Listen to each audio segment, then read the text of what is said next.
중요합니다. 아주 흔하게 이루어지기 때문에 주위에서 흔히 볼 수 있기 때문에 분쟁도 많고 다툼도 많아요. 착오에 의한 의사표시. 109조 1항이 있고 2항이 있습니다. 109조 1항에 보면 법률행위 내용의 중요 부분에 착오가 있을 때 취소할 수 있다 이렇게 되어 있고요. 그 다음에 다만 중대한 과실이 있을 때는 취소를 못한다 이렇게 되어 있습니다. 그다음에 2항에 보면 취소했다 하더라도 역시 누구한테는 대항을 못한다. 선의의 제3자에게 대항하지 못한다. 이렇게 되어 있습니다. 여기 이제 착오에 관한 규정인데, 첫째, 착오가 도대체 뭐냐? 착오가 뭐 착각하는 거라고 생각하시면 돼요. 현실적으로는 착각을 말하는 거예요. 근데 이제 법에서는 착오라고 합니다. 즉, 의사하고 표시가 불일치하고 이거를 스스로 모르고 있는 경우, 이게 착오예요. 자신의 의사와 표시가 불일치한다는 걸 모르고 있는 걸 착오라 합니다. 그 착오의 유형이 쭉 나와요. 우리 교재를 보면 착오의 유형이라고 쭉 나와요. 71페이지부터 쫙 뭐 72페이지까지. 자, 이 착오의 유형 중에서 가장 대표적인 게 첫 번째 나오는 표시상 착오라는 거예요. 그게 이거야. 지금 표시를 잘못하는 게 표시상 착오라는 거예요. 시험을 보면서 답을 3번을 골랐어. 당연히 답안지에다 몇 번을 마킹해야 돼요? 3번. 3번을 마킹한다고 생각을 했어. 그리고 마킹을 했어. 근데 나중에 성적표를 받아봤더니 내가 계산한 것보다 한 개가 덜 나왔어. 이상하다. 답안지를 확인했더니 4번에 마킹이 돼 있어. 그럼 나는 답안지에다가 3번을 마킹할 생각을 했으나 몇 번에다 마킹한 거예요? 4번에다가. 그렇죠? 그리고 그 마킹을 할 때, 4번에 마킹할 때 내가 3번에 마킹한다고 생각하고 마킹한 거지. 나는 4번에 마킹을 해요. 알고 한 거 아니란 말이죠. 이런 게 표시상 착오 이렇게 되는 거예요. 시험장에서 절대로 해서는 안 되는 게 바로 이 착오예요. 엉뚱한 데다 마킹하는 경우. 전형적인 착오가 됩니다. 어제도 보니까 전형적으로 표시상 착오가 하나 나왔던데, 경매법원에서 낙찰 대금을 9억에 낙찰받을 생각을 했어. 근데 공을 하나 더 썼어. 90억에 낙찰받은 사람이 있어요. 이게 어떻게 해야 될까요? 대금 안 하면 되죠. 보증금만 날리면 돼요. 그죠? 옛날에 한번 무슨 증권회사도 그런 적이 있죠. 증권회사 직원이 주식 매수 주문을 하는데 공을 하나 더 썼어요. 그래서 그 한 번으로 그 회사에 140억대 손실 입혔어요. 그래서 그 회사가 문 닫았어요. 한 20년도 더 됐는데 아주 유명한 사건이 있어요. 전형적으로 뭘 한 거예요? 표시를 잘못한, 이런 걸 표시상 착오를 합니다. 자, 이 표시상 착오가 일단 대표적이고, 그 다음에 보면 내용상 착오가 있고, 법률 착오, 쌍방 착오, 계산 착오 등등 쭉 나오는데, 이런 것들은 세부적인 건 시험에 나오지도 않고 잘 몰라도 되지만, 동기의 착오라는 게 하나 나와요. 한 장을 넘기면 동기의 착오라는 게 있죠. 자, 우리 지난주에 동기의 불법이라는 걸 했죠. 동기가 뭐죠? 법률 행위하는 이유. 그게 동기예요. 예를 들어서 갑이 을에게 오피스텔을 임대해.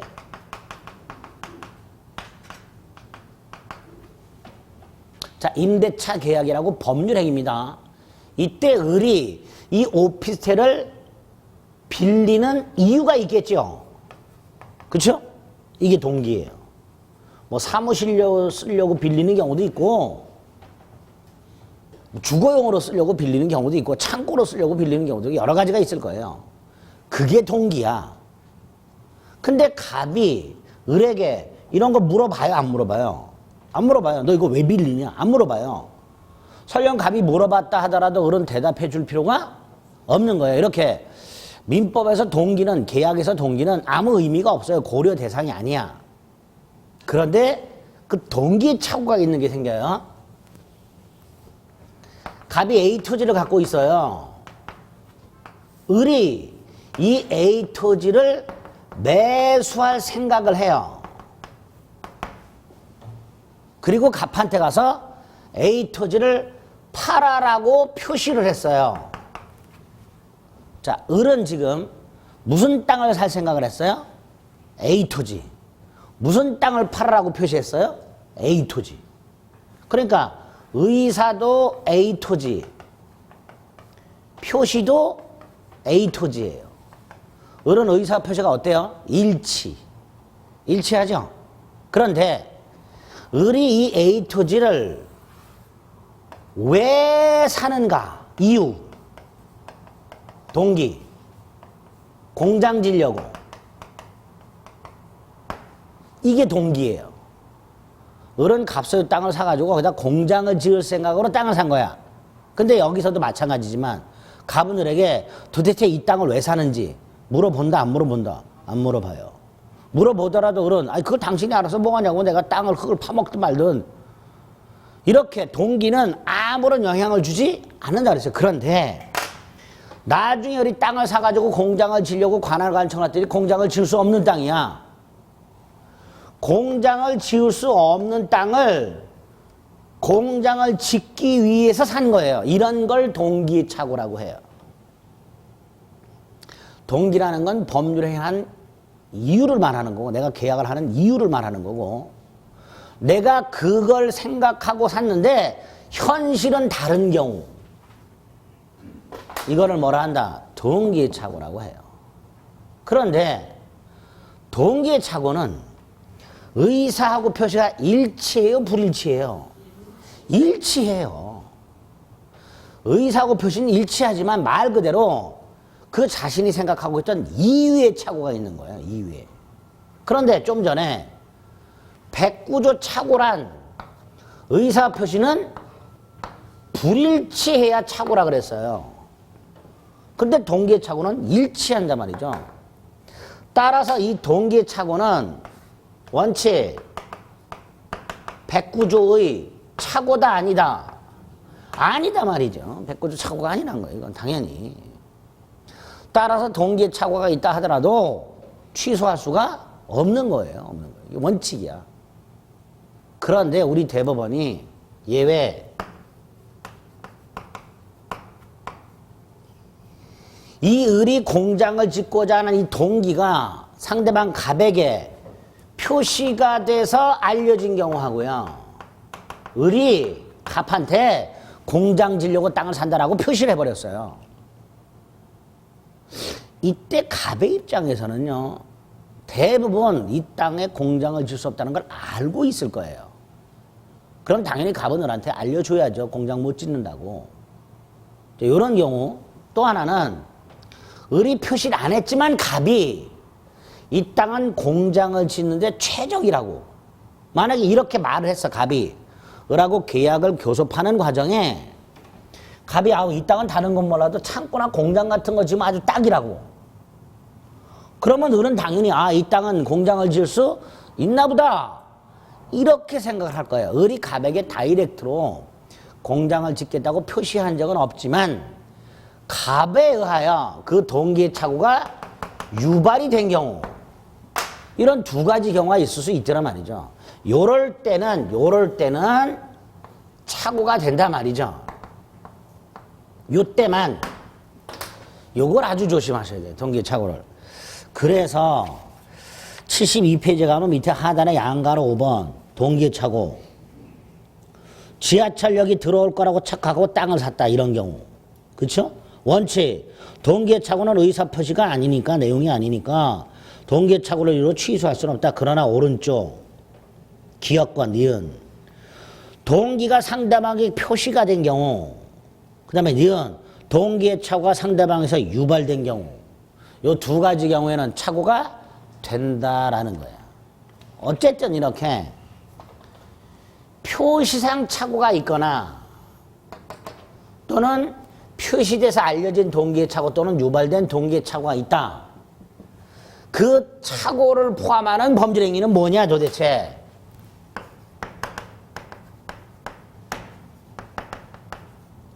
표시한 대로 그대로 유효한 거예요. 일단은 왜? 아까 취소할 수 있다고 돼 있잖아요. 그러니까 그대로 유효한 거예요, 일단은. 표시한 대로. 그러니까 설령 을이 공장을 짓고자 하는 자신의 동기를 가볍게 표시를 했다 하더라도, 그래서 착오가 됐다 하더라도 원칙적으로 이 계약은 유효한 거예요. 다만 뭐 할 수 있도록 하는 거예요? 취소할 수 있도록 하는 거예요. 취소. 그리고 취소를 해야 그 행위는 무효가 돼버려요. 따라서 취소하기 전까지는 이 계약은 그대로 유효한 거예요. 이게 우리민법상 착오의 기본적인 틀이에요. 착오가 뭐냐? 유형에 뭐가 있냐? 그리고 그 착오를 포함하는 의사표시는 효과가 뭐냐? 이렇게 된 거예요. 근데 여기서 끝나면 괜찮은데 조문에 아까 착오가 있다 해서 무조건 취소할 수 있는 게 아니었었죠. 이렇게 되어 있었어요. 취소 요건이 따로 있었어요. 일단 의사표시가 있고 착오가 있어야 되겠죠. 그 다음에 하나, 중요 부분에 착오해야 돼요.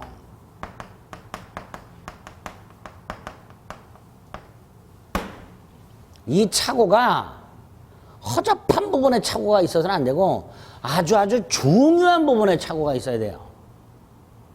그런데 109조에는 어떤 게 중요 부분인지 기준이 없어요. 따라서 이렇게 착오에 의한 계약이 있었을 때 착오한 사람은 취소하려고 할 때 중요 부분이다라고 주장을 할 것이고, 취소를 저지하려는 상대방은 이건 중요 부분이 아니다라고 할 거니까 여기에서 다툼이 많아요. 중요 부분인지 아닌지. 두 번째가 중요 부분에 설령 착오에 해당이 된다 하더라도 착오를 한 사람한테 중대한 과실이 있으면 취소를 못한다고 돼 있죠. 그러니까 이게 없어야 돼요. 이렇게 두 가지 요건을 갖춰야 되는데 여기서도 어떤 게 중대한 과실인지 기준이 없어요. 그러니까 중요 부분을 통과했다 하더라도 두 번째 착오자에게 중대한 과실이 있냐 없냐 가지고도 또 다투게 돼 있어요. 그리고 그 다툼을 대법원이 해결해 주겠죠. 그래서 착오에서 핵심이 두 가지예요.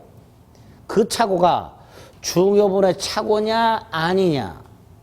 두 번째, 중요 부분의 착오라면 착오한 사람한테 중대한 과실이 있냐 없냐. 이게 핵심이 되는 거예요. 시험 문제는 여기에서 집중돼 있죠. 판례가 여기다 쌓여 있으니까.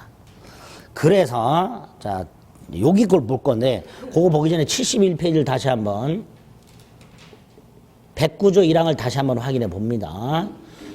그냥 착오가 아니라 중요 부분에 착오가 있을 때 취소할 수 있다. 그리고 중대한 과실일 땐 취소 못한다. 의 양가로 1번 정도 확인하시면 되겠고요. 착오의 유형 중에 표시의 착오 확인하시고요. 아까 다음 페이지 동기의 착오는 봤어요. 그렇게 보고 나서 73페이지를 가봅니다. 가보면 3번에 취소를 위한 요건이라고 양가를 본 중요 부분의 착오가 있어요. 그렇죠? 한번 교재 읽어볼게요. 중요 부분의 착오가 되려면 주관적으로 표의자가 그런 착오가 없었다면 그런 의사를 표시하지 않았을 것. 추측을 해보는 거예요. 또 객관적으로 착오자가 아니라 일반인 입장에서도 그런 착오가 없었다면 그런 의사를 표시하지 않았을 것. 이런 걸 충족시켜야 된다는 거예요. 근데 이게 굉장히 애매하죠. 애매해요. 그 다음에 그 기준에 따라서 74페이지에 보면 쫙 중요 부분인지 아닌지에 관련된 내용들이 쫙 나와 있어요. 그렇죠? 그런데 좀 전에 이 중요 부분에 관한 기준이 좀 전에 읽은 거 앞 페이지에서 읽은 게 두 개가 있었어요. 주관적 요건과 객관적 요건. 착오자가 착오하지 않았다면 그런 의사를 표시하지 않았을 것. 일반인도 안 했을 것. 근데 이건 애매하다 그랬죠. 그래서 우리 대법원이 조금 더 구체적인 기준을 하나 제시하는 게 착오로 인하여 착오한 사람에게 경제적 불이익이 있을 것. 이걸 하나 추가를 해요. 착오한 사람에게 경제적 불이익이 있어야 중요 부분이다 이런 뜻이에요. 그리고 이 세 가지 기준을 가지고 중요 부분에 해당하는 것하고 해당하지 않는 것을 우리 대법원이 구별을 해줘요. 그리고 요것도 우리 대법원이 생각하는 거지 우리 스스로 생각해서는 안 돼요. 여러분의 생각을 물어보는 게 아니라 대법원의 생각을 물어본단 말이죠. 이렇게 중요 부분이냐 아니냐에 대한 우리 대법원 판례를 구별하고 계셔야 되는데 우린 늘 그렇듯이 두 개를 구별할 때 하나만 외운다 그랬어요. 그렇죠? 오늘 요 중요 부분이 아닌 거를 몇 가지 확인합니다. 대표적으로 시가를 착오한 거. 어떤 물건의 시가가 10,000원이에요. 근데 나는 시가를 20,000원이라고 착각하고 10,000원 주고 샀다고 좋아하고 있어. 나중에 봤더니 시가가 10,000원이야. 시가를 착각했죠. 이런 건 중요 부분 아니라는 거예요. 그 다음에 내가 땅을 사는데 땅이 토지대장에 100평으로 돼 있어. 나는 100평이라고 생각하고 100평 값을 주고 샀어. 측량을 했더니 80평밖에 안 돼. 그 면적을 착각한 거죠. 면적 차고. 공유 지분 차고. 내가 산 땅의 면적이라든가 지분이 내가 생각한 것보다 부족해.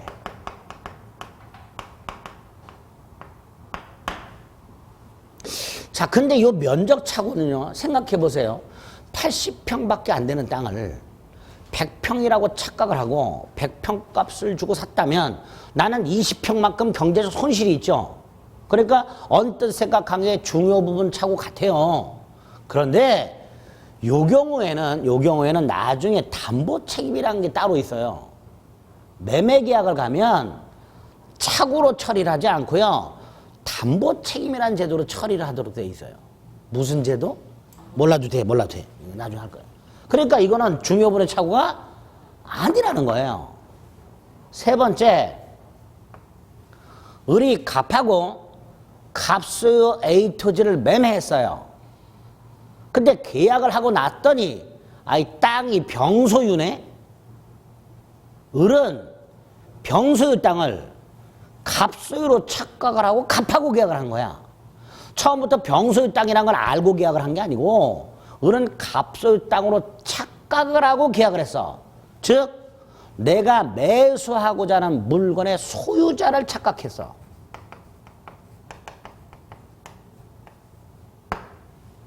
이것도 중요분의 착오는 아니라고 합니다. 근데 이건 우리 지난번에 봤죠. 예?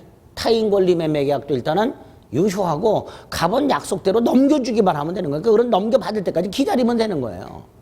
갑이 약속했으니까 넘겨주겠다고. 그래서 이것도 중요분의 착오가 아니다. 이 세 가지는 일단 쉬워요. 나머지 두 개가 있는데 이게 좀 어려워. 두 개는 나중에 보고 오늘 중요 부분이 아닌 거 세 가지를 머릿속에 완벽하게 암기합니다. 지문으로 아주 잘 나오는 거예요. 세 가지. 시가차고, 면적차고, 소유자차고. 그래서 74페이지에 보면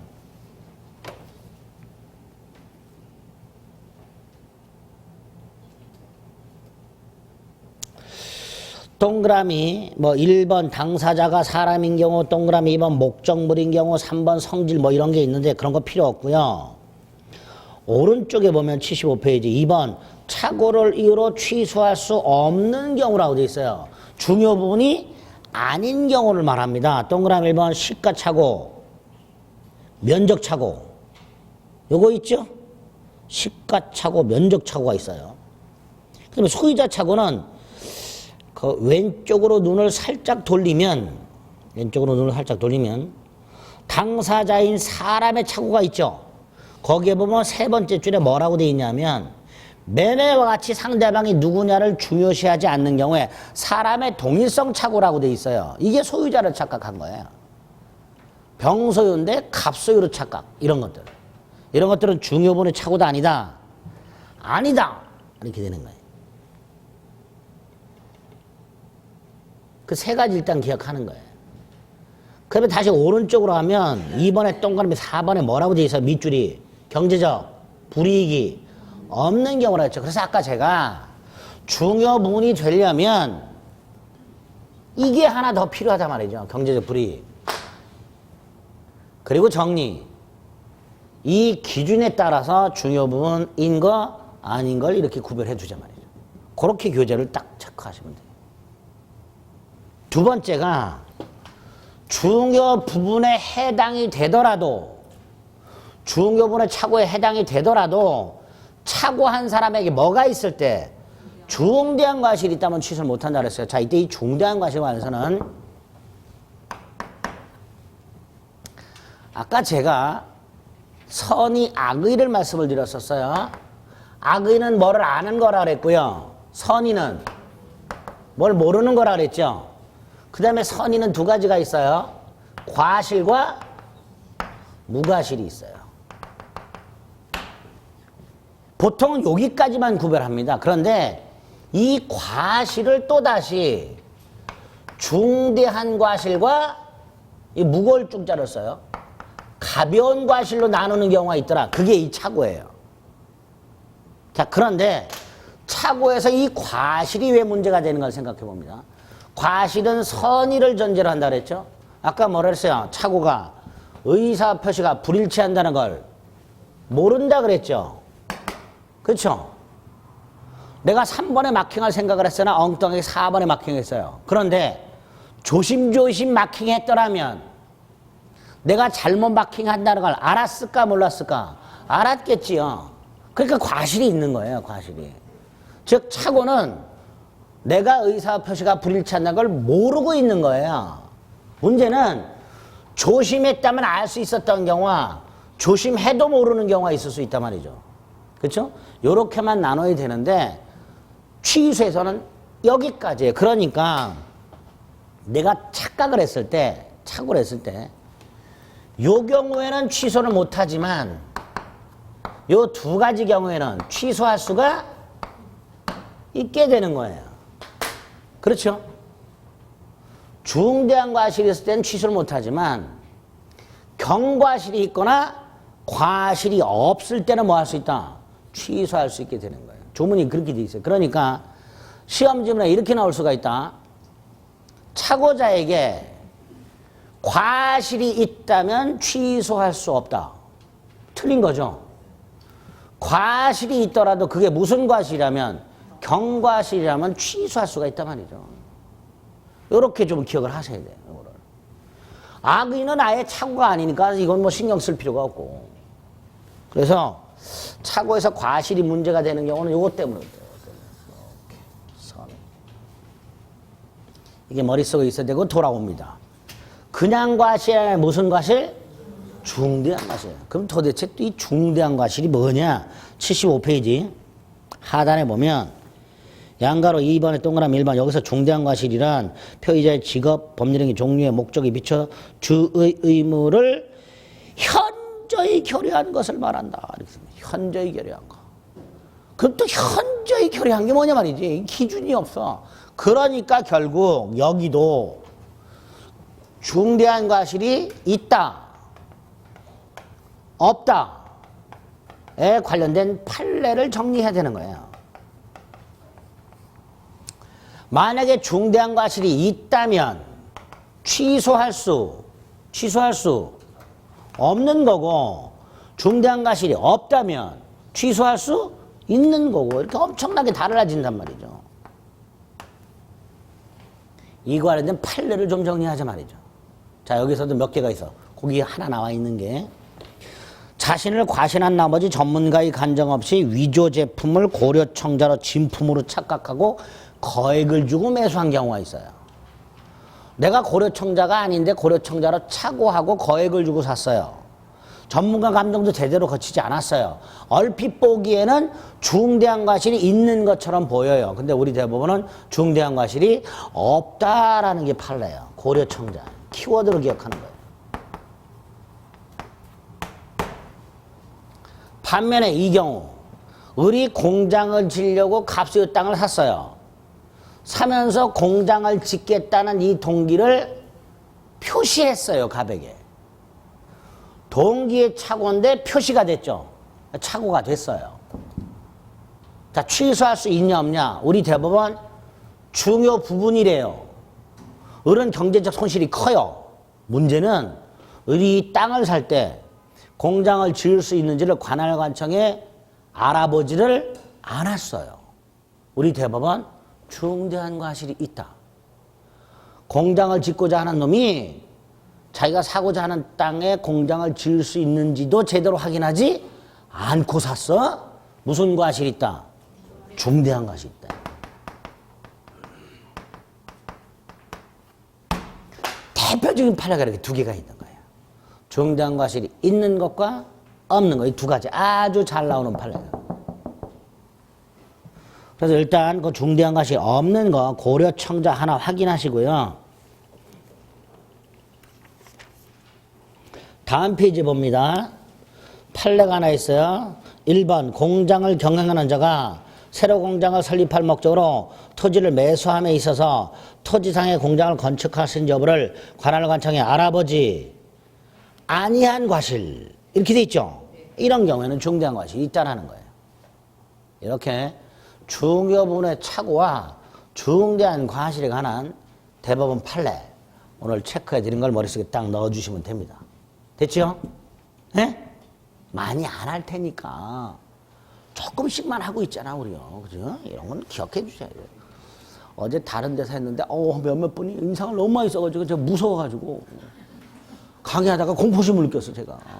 하도 인상을 쓰셔서 어제 처음 오신 면포분이 막 인상을 막 대답을 물어도 대답도 막 결국 한 분은 1교시 끝나고 가시더라고. 갔어요 짐 싸가. 그 제가 너무나 큰 잘못을 했나 뭐 이런 생각. 과목 자체가 어려워서 그런 건데 그죠? 두부라도 썰어야죠. 공부하겠다고 칼을 뽑았으면. 어쨌건 이렇게 차고는 요 정도 내용을 기억하신 다음에 그 다음에 결론 생각하시면 돼요. 취소하면 뭐가 된다고요? 무효가 돼요. 요소 하나 기억하실게. 1월 10일 날 계약을 했고요.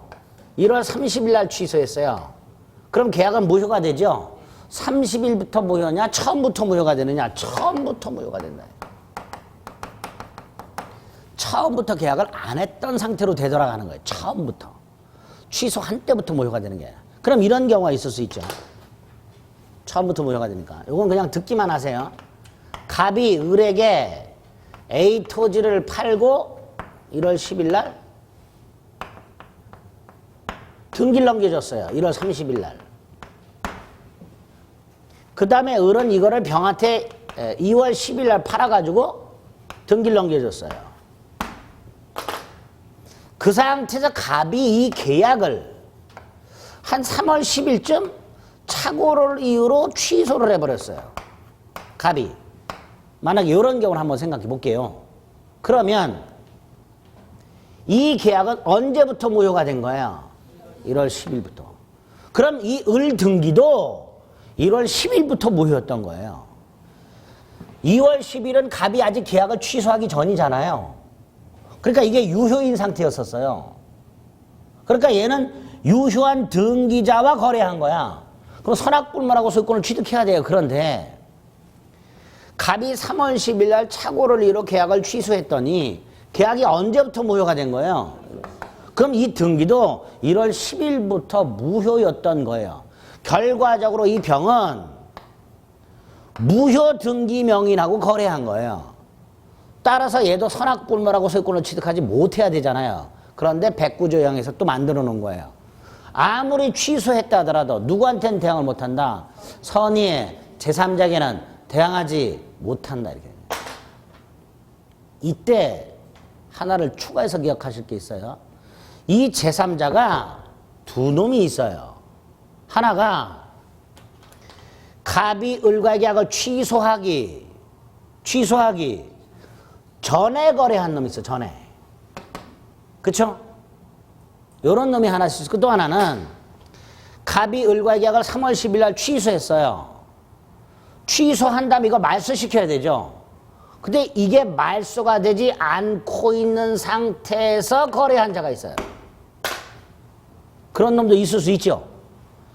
갑이 을과의 계약을 취소를 해버렸어요. 3월 10일 날. 그런데 을등기는 아직 말소가 안 되고 있어.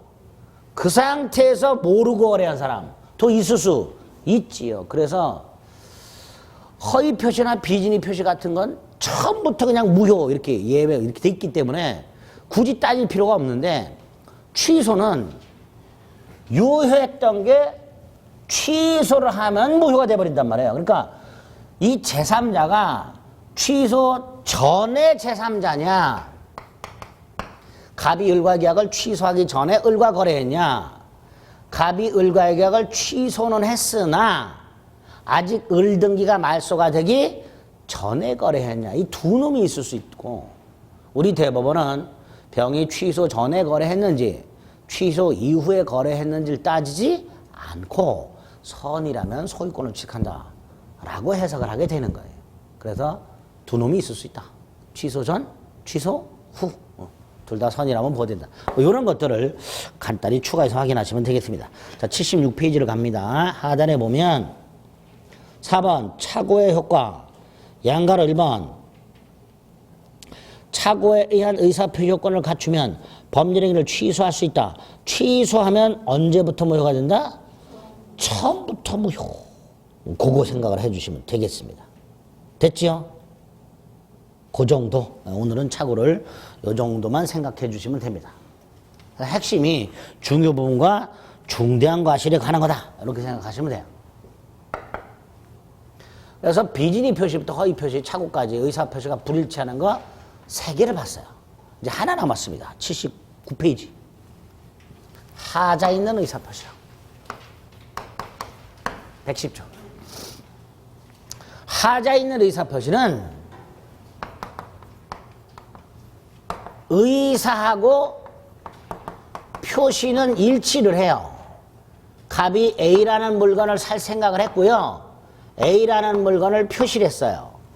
그런데 갑이 내가 A 물건을 사야지, 그리고 A 물건 주세요 라고 의사를 결정하고 표시할 때 스스로 한 게 아니야. 누구의 간섭 없이 자유로운 상태에서 한 게 아니라 누군가로부터 사기를 당했거나 강력한 협박을 당한 경우에, 스스로 계약을 한 게 아니라 누군가로부터 사기를 당했거나 협박을 당했다면 이것도 정상적인 의사표시를 할 수는 없으니 비정상적 의사표시로 규정을 해둔 거예요. 자, 첫째, 의에서 절대로 잊으시면 안 되는 거. 사기 강박에 의한 의사표시는 일치. 잊지 마세요. 자, 이때 110조 1항 취소할 수 있도록 해놨습니다. 사망, 선의의 제3자에게는 대항하지 못하도록 해놨습니다. 이 문제가 2항이에요. 110조 2항은 상대방 있는 의사표시에서 상대방이 아닌 제3자가 사기라 강박을 했다라고 되어 있어요. 이럴 때는 상대방이 알았거나 알 수 있었을 경우에 하나여 취소할 수 있다라고 되어 있습니다. 이 2항을 이해할 수 있으셔야 돼요. 이제 뒤에서 볼 겁니다. 어쨌든 이렇게 우리 민법 110조 1항과 2항에서는 의사표시는 일치하지만 사기나 강박을 당해서 의사표시했을 때는 취소할 수 있도록 이렇게 해놨습니다. 자, 사기 강박에 의한 의사표시가 성립하려면 당연히 의사표시가 있고 의사표시가 일치해야 되죠. 그죠? 그리고 그 의사를 결정해서 표시할 때 사기나 강박이 있어야 돼요. 그리고 이 사기 때문에 착각에 빠져야 되고요. 강박 때문에 공포심이 생겨야 돼요. 착오 때문에 의사를 표시해야 되고요. 공포심 때문에 의사를 표시해야 돼요. 의사표시가 있고 의사표시가 일치하고 그리고 사기라 강박을 당했는데 그 다음 그 사기라 강박 때문에 착각이나 공포심이 생겨야 되고 그 착각이나 공포심 때문에 의사를 표시해야 된단 말이죠. 예를 들어서 제가 민법 자료를 비법 자료를 하나 갖고 있어요. 그걸 어떤 분이 알았어. 그래서 저한테 달라고 요구했어. 근데 제가 안 줘. 안 줬더니 저를 협박을 해. 이정환이 너 병풍지에서 향냄새 맡고 싶냐? 내놔라 빨리. 그런데 저는 향냄새를 좋아해요. 무섭기는커녕 피워주세요 이렇게. 공포심을 안 느꼈어요 제가. 근데 하도 그러니까 안 되겠다 싶어서 주겠다 그랬어 제가. 저는 강박은 당했지만 공포심 없이 주겠다 한 거예요. 이건 강박의 의사표시가 아니게 되는 거예요. 두 번째, 저한테 향냄새로 협박을 했는데 제가 두려움을 느끼지 않으니까 이번에는 콩으로 협박을 해. 너 콩밥 먹이겠다고. 저는 콩을 너무 싫어해. 무서워 죽겠어 콩이 아주 그냥. 왜 도대체 흰쌀밥에 콩 같은 걸 써놓는지 모르겠어. 잡곡밥을 먹이겠다고 저한테 얘기해. 저는 잡곡밥이 너무 무서워. 저는 싫어. 그냥 흰쌀밥이 좋아. 그러니까 향냄새는 안 무서운데 잡곡밥은 무서워. 너한테 잡곡밥을 먹이겠다 저한테 협박을 했어. 그래서 제가 무서워. 무서운데 이때도 무서워서 준 게 아니라 불쌍해서 줬어. 그럼 공포심까지 느꼈지만 공포심 때문에 의사를 표시한 게 아니게 되는 거예요. 이럴 때도 강박의 의사표시 성립하지 않아요. 그래서 우리 대법원은 사기 강박에 의한 의사표시가 성립하려면 의사표시가 있고 의사표시가 일치하고 그 의사표시가 사기나 강박 때문에 생겨야 된다는 거예요. 그래서 사기나 강박을 원인으로 하여 착오와 공포심이라는 게 생겨야 되고 이게 결과 그 착오나 공포심을 원인으로 하여 또다시 의사표시를 하는 결과가 생겨야 돼요. 이걸 인과관계라고 하죠. 인과관계가 두 개가 필요하단 말이에요. 사기 또는 강박에 한 착오 또는 공포심 그리고 그 착오 또는 공포심에 의한 의사표시 이게 요건이에요. 이건 뭐 시험 문제 잘 안 나와. 문제가 마지막 이 사기나 강박이 위법해. 뭐 해야 된다고요? 위법. 우리 대법원은 시각이 누구를 속이나 커기거나 누구를 협박했다 해서 이게 다 나쁜 건 아니라는 거예요. 선의의 거짓말이라는 것도 있을 수 있단 말이죠. 좋은 의미에. 예를 들어 제가 여러분한테 사기를 가끔 치죠. 무슨 사기? 예복습 철저하면 100% 붙는다고. 사기 친 거예요. 100% 붙질 않아요. 근데 제가 여러분에게 예복습 철저하면 100% 붙는다고 사기 쳤는데 여러분이 100% 붙는다고 착각했어. 이게 위법하냐 말이지. 그리고 열심히 공부했어 예복습을. 그 붙었어. 붙었으면 됐지. 그게 위법하냐 말이죠. 또 예복습 안 하면 떨어진다 그랬어. 무서워. 강박이야. 강박은 공포심을 일으키는 일체행위야. 그러니까 제가 여러분에게 예복습을 하면 떨어진다서 여러분이 공포심을 느껴서 그것도 강박이야. 이게 위법하냐? 위법하지 않죠. 공부시키려고 그렇게 얘기한 거지. 그러니까 누군가를 사기치거나 누군가를 강박했다 해서 다 위법한 건 아니더라. 그래서 사기 강박에 의한 갑과 을이 계약을 했는데 이 계약을 할 때 을이 만약에 갑을 사기나 강박을 했다. 그래서 갑이 계약을 취소하고자 한다. 이때 갑하고 을은 주로 싸우는 게 이거 갖고 싸우는 거예요. 위법하냐 위법하지 않냐 가지고 싸우는 거예요. 그래서 요 위법성과 관련해서 판례가 또 쌓여 있단 말이죠. 요게 시험 문제라고 해요. 79페이지 먼저 봅니다. 의의가 있어요. 한번 읽어보시면 돼요. 의사표시는 일치합니다. 2번 요건이 있어요.